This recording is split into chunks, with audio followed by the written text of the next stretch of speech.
दुनिया के नक्शे पर एक नई तिकड़ी ने दस्तक दी है। नाम है थ्री ब्रदर अलायंस। 3 देश, एक एजेंडा, एक गठबंधन और एक लक्ष्य, भारत को घेरना। पाकिस्तान, तुर्की और अजरबैजान, अभी इन्हें कहा जा रहा है द थ्री ब्रदर अलायंस। तीनों मिलकर भारत को कूटनीतिक, रणनीतिक और सैन्य मोर्चों पर घेरने में लगे हैं। ये तीनों देश एक दूसरे को आंख मूंद कर भरोसा करते हैं, समर्थन देते हैं, चाहे मुद्दा कुछ भी क्यों ना हो। ये सिर्फ रिश्ते में भाई नहीं है, ये मैदान में साजिश के सिपाही हैं।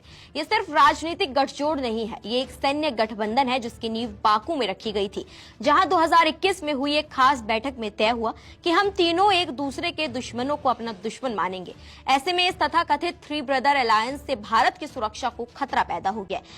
लेकिन अब आप सोच रहे होंगे कि क्या है ये थ्री ब्रदर अलायंस।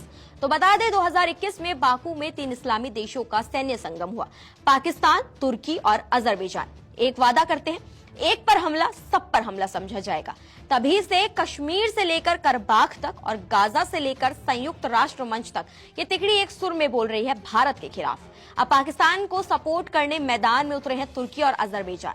पहलगाम हमले के बाद तुर्की ने पाकिस्तान को सीधे सीधे डिफेंस सपोर्ट दिया और अजरबैजान ने अंतर्राष्ट्रीय जांच की मांग तक उठा दी। तुर्की ने अपने ट्रांसपोर्ट विमानों से पाकिस्तान को सैन्य हार्डवेयर तक पहुंचाया और ये सब एर्दोगन के इशारे पर हो रहा है।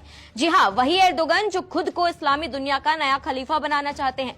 अजरबैजान ने भी यही राग अलापा था और पाकिस्तान की संप्रभुता का समर्थन किया था। रेसेप तैयप एर्दोगन, तुर्की के राष्ट्रपति, जो चाहते हैं कि इस्लामिक वर्ल्ड की कमान अब सऊदी नहीं बल्कि तुर्की के हाथ में हो, और इसके लिए उन्होंने एक ऐसे अलायंस को जन्म दिया जो अब भारत तक को ललकारने लगा है। एर्दोगन इस्लामी जगत का नया खलीफा बनने का सपना देख रहे हैं। उनकी कोशिश सऊदी अरब को रास्ते से हटाकर खुद को मुस्लिम देशों का नया लीडर घोषित करने की। ऐसे में इसके लिए उन्हें चाहिए ऐसे भाई जो हर लड़ाई में उनके साथ खड़े हों। पाकिस्तान और अजरबैजान बन गए हैं उनके मोहरे। अजरबैजान और तुर्की की साझा तुर्की विरासत है और तीनों ही देश बहुसंख्यक इस्लामी देश हैं।